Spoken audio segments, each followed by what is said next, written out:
With technical founders, it tends to be more, here's this cool tool we've built. We've got these amazing toys. Let me tell you about my tech stack. And getting them to take a step back and think more about the business. Who's going to pay for this solution? Why are they going to pay for it? Is this even a priority for them to pay for? And often it isn't, right? It's not a big enough pain point. Explain to me why your customers care about this. Why is there a your company-shaped hole in their heart that you are going to fill here?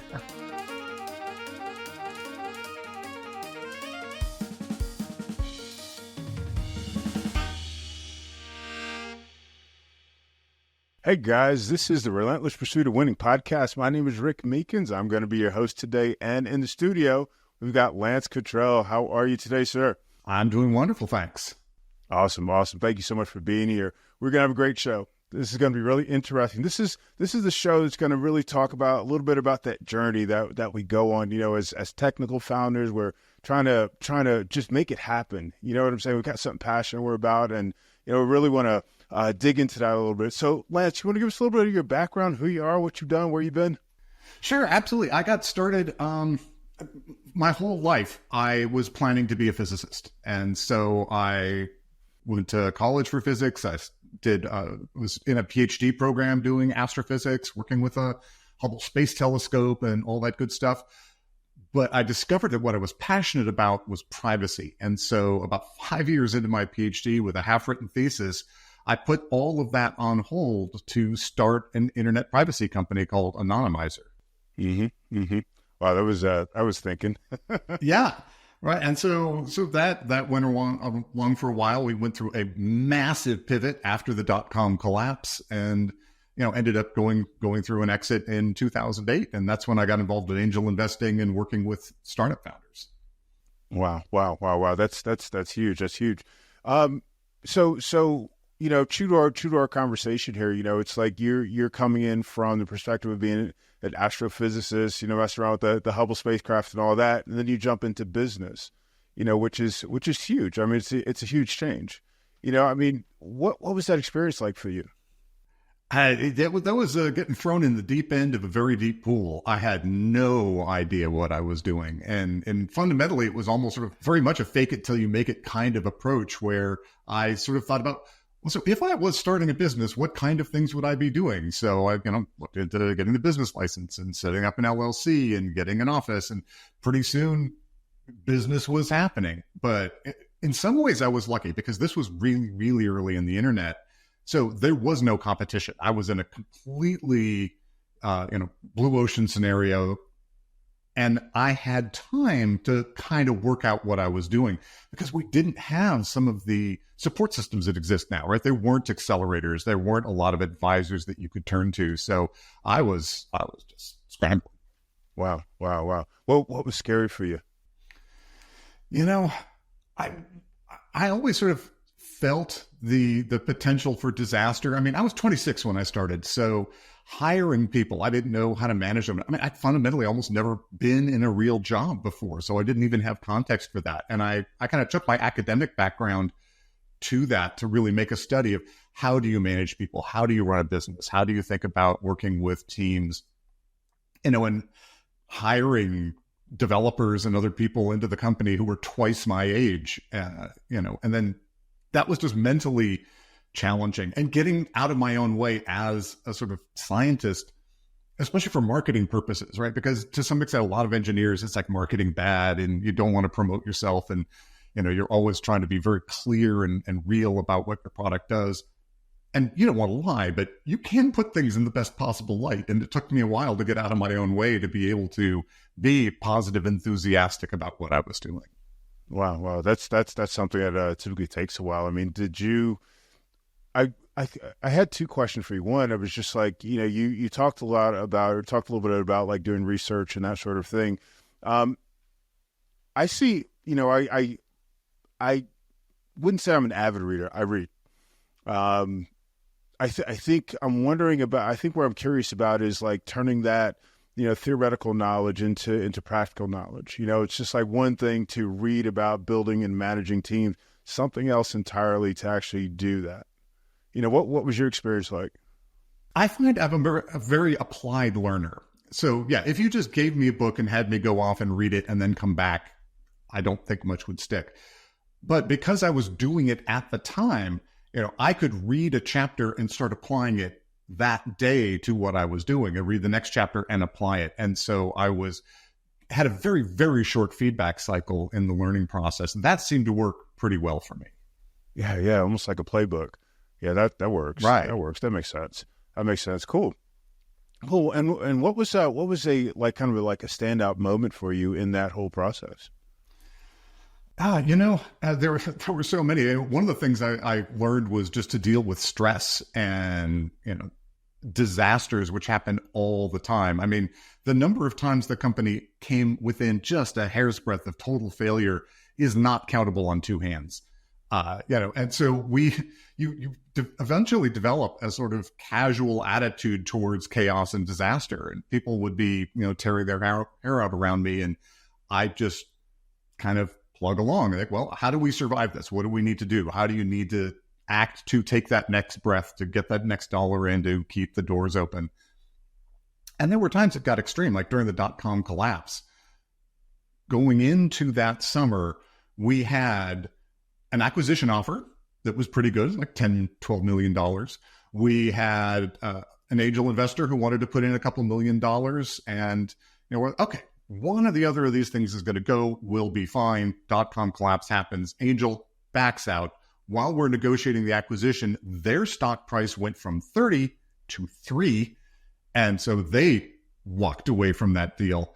We had maybe 3-4 weeks of working capital in the bank, and just had to focus everything on that kind of survival moment to claw our way out. Oh my gosh. How many people were on your team? Well, we probably had over a dozen, maybe 15 at that point. Although, one of the things we had to do was we had to do some layoffs. Yeah. And fortunately, at this point, actually right before this point, my board of directors had come to me and said, you're doing okay, but it would really help to have someone who actually has a formal business background in the company. And I couldn't disagree with that. So, and I think this was really important. I took the initiative to find that person. I didn't let the board come in and shove someone down my throat, because that always works out badly, right? They come in and 6 months later, the founder's out. It's almost always the case. Whereas because I hired him, I brought him in, we were able to do a long mutual test drive on this process. That ended up being a fantastic connection, because he had sort of a whole, both personality and skill set that was very complementary to mine, right? We really filled in each other's gaps in a fantastic way. And, I suspect we would not have survived some of those times if I hadn't had him as a wingman to make sure that we could get through. But, he threw me in the deep end of the pool too. When we were pivoting to government, we had this funny situation where he saw this company announce that they had a big deal with the Voice of America to do anti-censorship, because we're doing privacy stuff. And so he gets on the phone with the head of that organization who goes, hey, don't do this deal with them. We have a better solution. You should work with us. Got lucky. Turns out these people put out the press release before the contract was signed, and he was kind of pissed about that. So we had an opportunity. It's like, great, send in your proposal. So Bill walks down the hall into my office and goes, Lance, I told this guy we have a better solution. Can you make one? So we'd never done anything in that space before. But it's opportunities. You see a chance and you jump at it. And that was one of our first government opportunities. And we, during that period, pivoted from being a consumer company to a government focused company. And within a couple of years, that was 95% of our business and was exploding. Amazing. And actually, the way we did that pivot is a funny story. Okay. Because we pivoted when we were being subpoenaed by the local FBI office. So the FBI was in our office delivering a subpoena, which they did frequently because we had a system for doing consumer anonymity, and people use that to do bad things, right? Occasionally. So they were in there and we're explaining once again why we can't actually tell them anything, because we designed the system to support anonymity. We don't have records. We don't know what people have done. But this time we sort of turned the conversation and said, you guys are checking out people online, and they're bad guys doing drug deals and sex trafficking and whatever. How do you work out who's doing what? And more importantly, how do you keep them from knowing that's the FBI that's doing it? And they said, well, largely we think most people aren't paying much attention, but if we do think they're paying attention, we use the Starbucks down the street and use their Wi-Fi. So it's not us. I said, we need to talk. Right? That's not a great answer. And they became our first sort of government law enforcement, national security customer, and opened up all kinds of gates for us. And that's what we ended up focusing on. Wow. That's amazing. The story where your CEO comes down the hall, I'm sitting here bracing myself because I know it's coming. That's amazing. I've had that conversation a number of times where, the founder, goes and finds a leader, or the founder needs a leader, in the company because, they're, like you said, they're more technical. They understand, what we're selling essentially, but in terms of like running this company, what was your process to find someone? I worked my network. So I reached out to everyone I knew in the community. I was down in San Diego at the time, and I'd put together a very detailed description of the kind of person I was looking for. Here's the background, here's the skill sets, here's the kind of interaction that I'm looking to have. And I sent it out to the people that I knew who were well connected, because we all know that's how networks work, is there are those people who know everyone. One of the people I reached out to was my real estate agent, because he specialized in leaser side negotiations for all the high-tech companies in San Diego. And so Dave knew everyone in all the C-suites in all the technical companies in town. And literally the next day, I had 4 rock star resumes on my desk and interviewed those 4, found one. And then we spent a couple of months hands-on working together just to see whether this was going to work out, right? I wanted to know, was there going to be mutual respect? Was this going to be a good process? Does this guy really know his stuff? And I think Bill really wanted to know, is this company about to self-destruct? Is this Lance going to be someone I can work with, and so forth? And really, made sure that we knew what we were doing. It's like getting married. You don't want to marry someone the first day you meet them. You want to go on a few dates and get to know them, maybe live together. Then you can feel comfortable getting married. Yeah, 100%. Because after all, I'm going to spend more time with him than I spent with my wife over the next couple of years. Ain't that the truth? Did values at all come into, like shared values, did that come into your conversation? Was that something that was, if it did, is that something that was early on, or is it something that, you kind of, worked out a little bit later in the conversation? Certainly I was looking for ethics are a huge issue for me, right? I want someone who is going to treat our customers, our employees, our investors, do the right thing. And then because we were a privacy company, they had to be someone who really appreciated that aspect of what we were doing and the level of trust our customers were putting in us, to make sure that, you're never going to cut corners. You're never going to do something that could potentially compromise them, because that is, the heart and soul of the business. And it's not one of those things you can reclaim, right? Once you screw over a customer, especially in a trust situation like that, it's all over. Yeah. Wow. And so eventually you had to turn the reins over to him. Okay. So you're stepping back, as the founder, you're letting him lead the company. What was that transition like? So it was interesting. We really ended up being kind of a team. So I was still chairman of the board and had majority shareholder control, and then sort of took on the chief scientist role and ended up actually doing most of our sales as well, because I could really talk with passion about those solutions.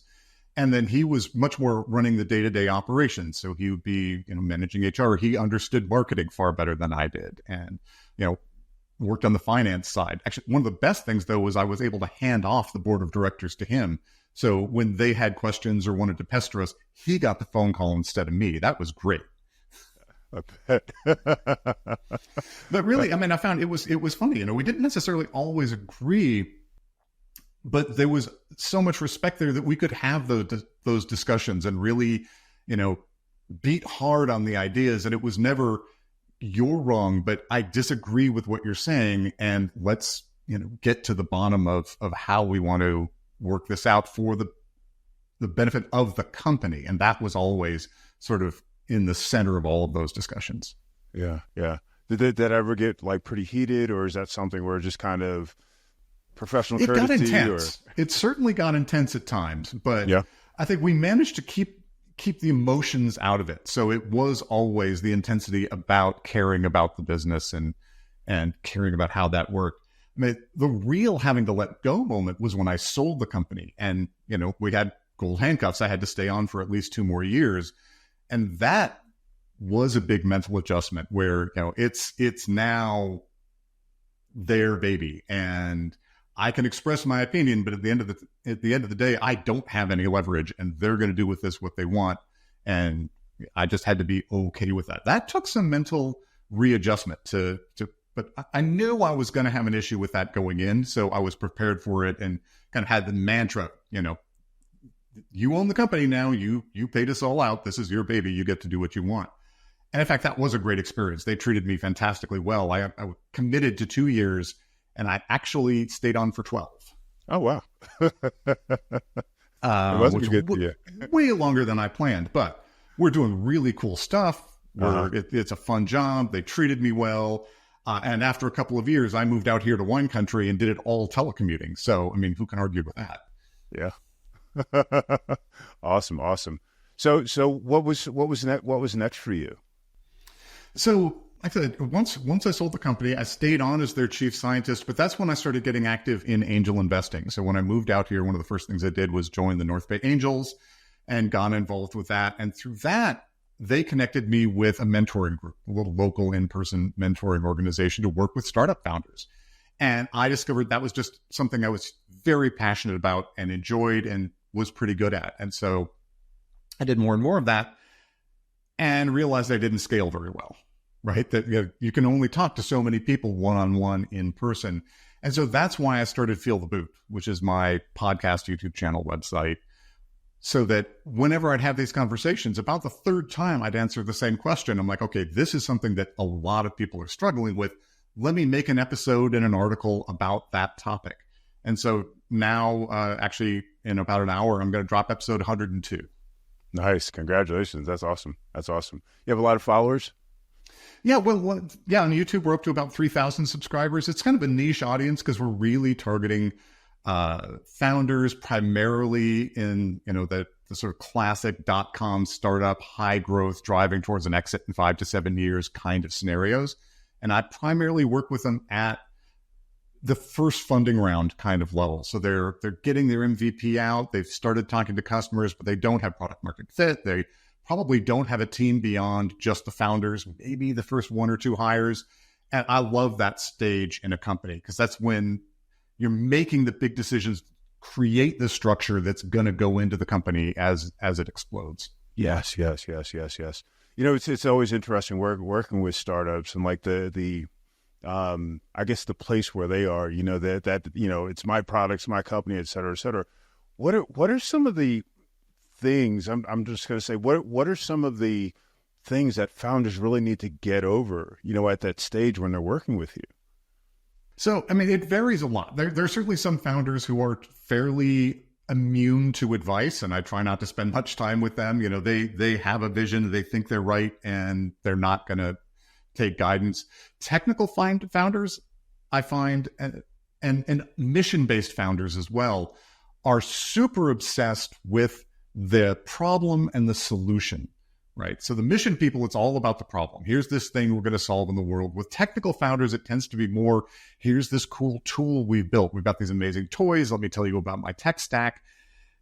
And getting them to take a step back and think more about the business, more about their customers, really digging in and understanding who's going to pay for the solution. Why are they going to pay for it? Why is this even a priority for them to pay for, given all the other crap that this person has to do? Right. I mean, this is one I see all the time where the founder will say, well, I've talked to people and they say, yes, this would be useful. This was better than what they're doing now. I said, did you ask them if money was no object? Is this the next thing they'd work on? And often it isn't, right? It's not a big enough pain point. It's not a big enough issue there. That and getting them to talk in terms of benefits. There's so many founders want to talk about, because they've spent so much time building this thing that they're building. They want to tell you about the features and all the little widgets and show me screenshots and like, explain to me why your customers care about this, right? How does this feel? Why is there a your company shaped hole in their heart that you are going to fill here? Yeah. I see that. I see that. Oh man. What was it? What's a great story that you had? I mean, if you can share. I love the companies that have really thought through these benefit chains and why everyone needs to work together. So one company that I ended up investing in after doing some advising was building these smart sprinklers. And so it actually uses inkjet technology and effectively paints the water onto your lawn. So it can go around corners, it can dodge around planter beds, it's never going to spray the sidewalk. And it turns out that it uses about half the water. So that's their original mission, is we're going to save water in California and desert states.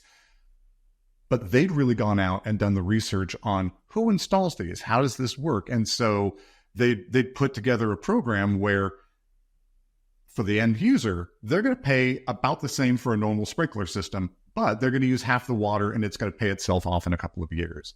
For the installer, it uses about a quarter as many spray heads as a regular system. So they can install it in a third the time and charge the same amount. So their net margins per install goes way up. And it's still highly profitable to the company that's making these units and doing the sales.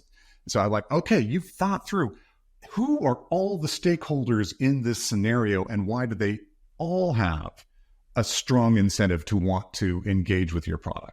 And that's the kind of thing I like, where you can really see the insight. And unique insight is one of the things that I look for in a founder. What is it that you understand about this business or this problem or this space that other people are missing that allows you to win? Because if they don't have that, it's almost certainly just a Me Too product, and that's not going to go anywhere.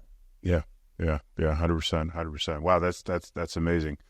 Do you see a pattern almost, like, especially with like your technical founders, your mission founders?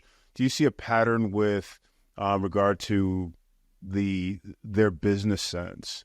So it's like, they're coming in, with an idea, great idea. It's like, okay, let's go to market, let's get, investors, et cetera. But, it's the business side of things that, may not be as well developed. Is that something that you see, or? Yeah, all the time. I mean, I think every founder is an expert at what they're an expert at. But everyone usually comes into this with huge holes in their knowledge and experience set. And what that hole is can vary quite a lot. And it really depends on the kind of founder you're looking at, what their particular background is. But one of the characteristics of being a founder is you need to be an expert at literally everything, right? You're going to wear all the hats. You at least have to be able to oversee people and call bullshit on whatever it is that they may be doing. And that's the challenge, is very quickly learning to acquire enough knowledge in all of those spaces. But very often it's things like, how do you interview customers? How do you extract more information? How do you plan out, do your financial projections? I love startup financial projections because it tells you so much about how the founder thinks about their business. What do they understand about the key KPIs and which numbers are really going to drive success or failure in their business? And in many ways, I don't care what the numbers are, as long as it doesn't prove that the business is impossible. Because the one thing I know about a startup's financial projections is they are hilariously wrong. Right? If you're within a factor of 5 in your 3-year projections, I would be blown away. But that's not why I'm looking at them. I'm looking at them to understand, how do you understand the company? That's brilliant. I love that approach. Do you typically bring folks through like an accelerator type program, or how do you get them at least with a baseline of what they should know or should be thinking about? So I am involved with an accelerator. I'm a global entrepreneur in residence with the Founder Institute, and they've got programs all over the world. So for people who need that kind of structure and are at that spot, that's fantastic.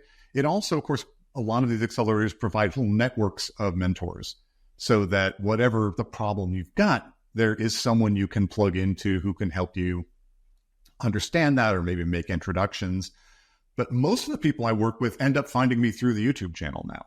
They're searching for some piece of information. They realize that there's something that they don't understand. They start to do research. They find the channel, and then they find out that I have office hours, and they reach out and set up a time to talk, and we get to connect. And then For a small handful of those that I find particularly interesting, I'll actually come on as a formal advisory board member for equity. Because equity is the only way to make this work, because the one thing these startups don't have is money. That was going to be my next question. How do you actually work with folks? What's that relationship like? Yeah. So I offer free office hours on 15-minute sessions. So anyone can go to Feel the Boot and jump on that. I now offer paid hour-long sessions because I realized that the shorter sessions were booking out months in advance. And so I wanted to make it possible for people to prioritize that and get on my schedule. And then, like I said, for the ones that I'm really going to engage with on an ongoing basis, that typically it's like a 1% equity stake for a year-long commitment. We'll talk every other week or so. But I can only take on a handful of those, right? It's one of those scale problems again. And fortunately, I'm in a position, having had a reasonably successful exit, I don't need this to be cash now, right? I can afford to take a longer-term view around this, because for that 1%, that's worth nothing for probably, in most cases, 10 years. And in 80% of the cases, it's going to be worth nothing, full stop. But it's like making angel investments. It's a statistics game. You back a lot of companies, you work with a lot of founders, and then a handful of those you hope will pay off at the end of the day. But being an advisor also helps because it gives me some insight into these companies. I get to understand them and understand how they work, get to know the founder in a much more profound way than you do as an angel investor, where you're having one or two meetings, you're doing some quick due diligence, but you're not digging in the same way. Yeah. I love that. What is the most important thing, that you bring to your mentees? It's funny because I end up talking to them about all kinds of things. And I think in part it is that impartial outside perspective. So whatever problem that they're having, they're in the weeds on it, right? They're in the middle of this. They're struggling to execute on whatever programs that they're running. And having someone who can stand on the side and ask the big dumb questions and say, wait a minute, why are you doing this? Or how are you thinking about this? Or how does this end up working out for you? How does this end up making money for the company? And then working with them through that. And, it takes so many forms. Like often I'll help them with messaging where they're talking about their company, but they know their company too well. And so they want to share. They get into the weeds almost immediately. And so one of the things I often end up helping them do, both in pitch decks and in sales and on their website, is what is the big story here? What kind of thing are you doing, and why does this benefit the people? And let's find a way to say that in a couple of sentences, and really try to abstract that out. But like there'll be co-founder negotiations. And one of them will bring me in to help them think through, how do I negotiate this? Because there's so much emotional weight in this. And, they don't want to give away the farm, but they don't want to insult the other person here. And so how to think through some of those conversations. It's kind of shocking. People come to me for one reason, and I end up often delivering most of my value in some completely unrelated way. That's cool. That's awesome. What inspires you? Yeah, really, it's the creativity and energy that comes out of the founders. Right? I mean, that's part of why this is such an exciting area, and the learning as well. There's no way I could get the kind of exposure to the cutting edge technologies and trends and evolutions in business models that are taking place without that. So, I've gotten deep involved with blockchain and NFT companies. I've gotten involved with companies that are doing really amazing things with like large language models and AI-based systems and security and cryptography and all these kinds of things that I would never have known. Medical devices. I have no medical background, but fascinating to understand the sort of things they're doing, the technologies they're bringing to bear. And so with every single conversation I have, I become a better mentor because I'm learning at least as much from the people I'm talking to as they're learning from me. Yeah. Absolutely. 100%. What are, so going back to our technical founders, I mean, what are like 2 or 3 pieces of advice you might give them, they're getting to that stage where they're going to be great for you to have that conversation with you, what would you advise them?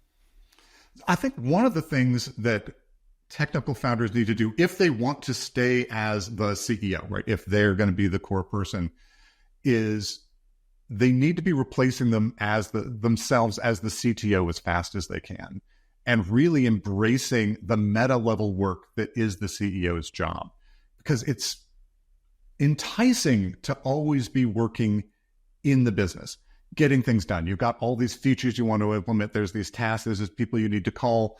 But the CEO's job, especially once you go beyond just being maybe 3-4 people, is to work on the business, right? How do you structure? Who do you hire? How do we compensate those people? How do we think about like the sales compensation plan to align interests? How do we think about issuing stock options to employees or partners, or warrants to investors? How do we set up partnerships? How do we make these things work? Those are the kind of meta conversations about building the business. How do you create the workflows and the work culture in the business? Is it going to be in person? Is it going to be remote? That tends not to be where especially technical founders' heads go first. And if they want to stay in that leadership role, that I think is one of the biggest pivots is, and often as people climb the career ladder, you're taking on responsibility, right? You're wanting to gather responsibility onto yourself. As a founder, as you're growing a business, your whole mission in life is to give away responsibility as fast as you possibly can, because you don't scale, right? I mean, there's only one of you and there's only so many hours in the day. There's only so much coffee you can survive drinking. So you're handing off all those responsibilities and giving away those hats, and it hurts, right? Because usually, especially as a technical founder, you're probably better at doing the technical job that you just hired someone to do than they are. At least on day one, you're better than they are. And you still need to give them that responsibility and let them learn, which means letting them fail, which is so frustrating. And they're going to do it differently than you would, which also tends to be really frustrating. And, because again, it's the inverse of the normal ladder where you're becoming the boss and telling people what to do. Now it's, no, you need to delegate, you need to trust, you need to push down. And it's that servant leader kind of role that I really encourage people to embrace. I love that. I love that. I love that. I'm thinking back to like those moments, like in my career where I had to hand things over and just like, you're not doing it the way, and it's just like, step back. That's right. It's so much cringe. And you're just like, oh, no, he's not going to blow anything up. And hopefully you've delegated in a way that they aren't going to blow things up. Yep. I had a conversation with a couple of people. You talked about, the founders that are okay with, moving into that CEO type role. And I know I have had conversations with people that are like, you know what, I want to stay in the role where I'm the technician. What advice would you give those folks? I know you had your experience with this, of course. Yeah. I mean, I think to start with, that's a great conversation just to have, to spend a weekend and go introspect and think about it, because all the media tells you want to be the CEO, you want to be the boss, you want to be in that seat, and trying to help them think through, what does that life actually look like? And is that in fact what you want to spend your hours doing? Or will you have the passion about doing that to carry you through the really, really dark times that inevitably happen in a startup?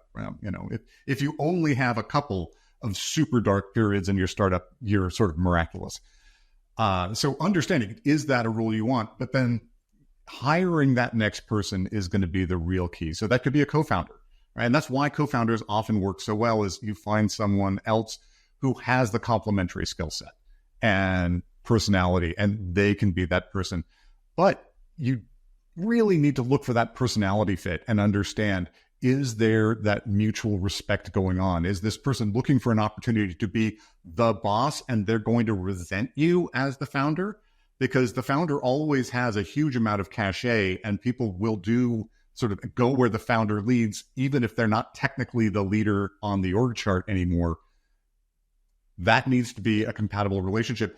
And you need to be willing to allow that new CEO to be CEO. So there is a lot of head game to this.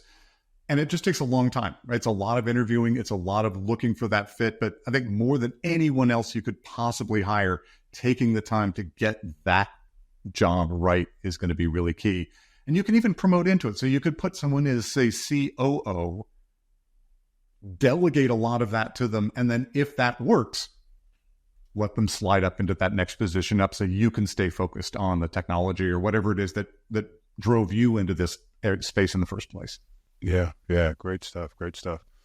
So what do you say to the startup founder, CEO, that is seeing those road bumps and those obstacles, and they're getting to the point where, they're frustrated, they still see, that the light at the end of the tunnel, but it seems like everything is working against them. Yeah. It's a funny thing that at one level, tenacity is everything. If you don't survive, you can't win. You're going to go through those times. So you need to have enough belief and passion in the direction you're going to stay on board and driving forward in that direction. But I think it's also important to know when you're just beating your head against a wall and kind of have that in the back of your head that in fact, the thing that you're trying to do may not make sense. This might be a dead end. You might need to pivot, or you might need to just shut this whole thing down and try something else. Right? At some point, you can prove that you're going in the wrong direction. So and I believe in experiments. I love seeing people do experiments of all sorts. One of the most important things, I think, is to understand what a successful or unsuccessful outcome to the experiment looks like before you conduct it. Because it's so easy to kind of delude yourself about what you're doing. And so you get a result like, oh, that's pretty good. And well, we should keep trying this or keep going in this direction. Whereas if before you did, say, some marketing or some channel that you're going to explore, you'd said, okay, this is what it needs to be able to do within 6 weeks, or we know that's not the right answer and we should walk away, put that in writing. And then when you do that experiment, you can see, oh, it isn't working. And, I always say it's strongly held, it's strong convictions held loosely, right? So you've got passion, you've got direction, you've got tenacity, and you can recognize when it's time to move on. So, with my company, when we started to see those little government opportunities going on, we didn't pivot the whole company immediately. We put a couple of people on that and started going in that direction. And then very quickly, the traction told us what was going on, where sometimes on the consumer side, it felt like we were pushing on a rope. And on the government side, you could feel people pulling you forward, like, oh, we need this. Everyone says they want privacy. Few people will change their behavior or spend much money for it.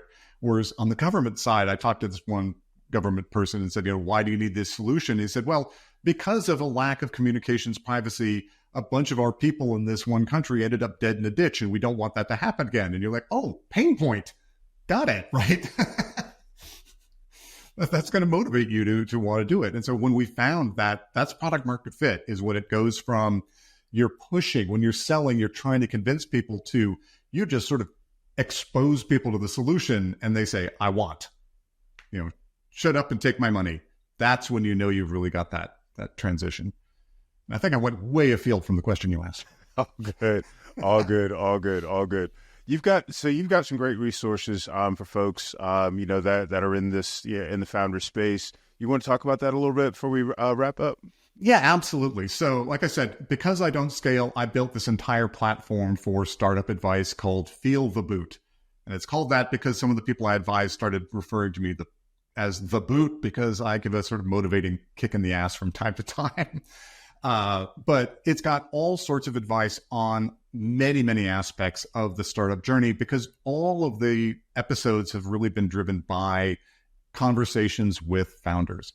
And it's real talk about real situations. I'm not one of those people who spends a lot of time on sort of motivating and rah-rah stuff. If most founders have got the motivation down, but I want to make sure that they are going in with open eyes about, here's the reality, here's how to do this, here's how to talk to investors, here's how to put together a pitch, here's how to think about channels, here's how to look at building virality into your products or whatever. And because founders have an enormous variety of problems, there are episodes on all of those topics. And then Of course, like I said earlier, I have office hours. So I strongly encourage anyone who takes a look at that and has a question that's not already addressed in an episode, reach out, connect. The 15-minute office hours are free. See if that feels like a good thing. And if so, I'd love to take it further because, like I said, I learned so much from working with founders. I'm always looking to talk to new ones. Awesome. Fantastic. And tell us one more time how to get in touch with you. It's all at Feel the Boot, which is feeltheboot.com, or on YouTube, it's Feel the Boot channel. Awesome. Lance, thank you so much. I really enjoyed it. Thank you so much. Thanks. It's been a real pleasure. All right.